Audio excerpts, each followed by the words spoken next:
Sky Bangla rural নিউজে আপনাদের স্বাগত জানাই। স্কাই বাংলা মানেই গ্রাম বাংলার মানুষের খবর।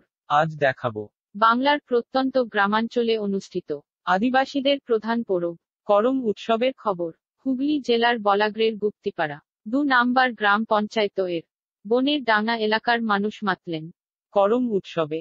আদিবাসী সমাজ বিকাশ ও কল্যাণ সমিতির উদ্যোগে ঢাক কাসর এর তালে তালে আনন্দে মাতলেন গ্রামবাসীরা। করম গাছকে ঘিরে উৎসবের আমেজ ছড়িয়ে পড়ে গোটা গ্রামে। নাচ গান হাসি আনন্দে মাতলেন সব্বাই। ভ্রাতৃত্ব আর ঐক্যের প্রতীক এই করম উৎসব। রবিবার সারাদিন ধরে বনের ডাঙ্গা এলাকায় করম উৎসব উপলক্ষে আয়োজিত বিশেষ অনুষ্ঠানে মাতলেন ছোট থেকে বড় সকলেই।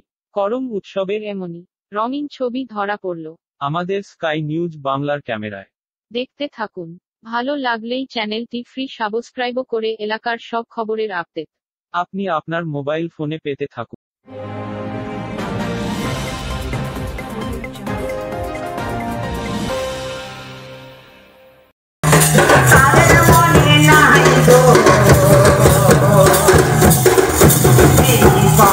দুয়ারে দুর্গাপূজা 10 মিনিটে দশভূজা। কভারেজের জন্য যোগাযোগ করতে পারেন 9732590104। Condition applicable. Sky news Bangla খবর বলাগড় ও খবর কলকাতা। দুয়ারে দুর্গাপূজা 10 মিনিটে দশভূজা। কভারেজের জন্য যোগাযোগ করতে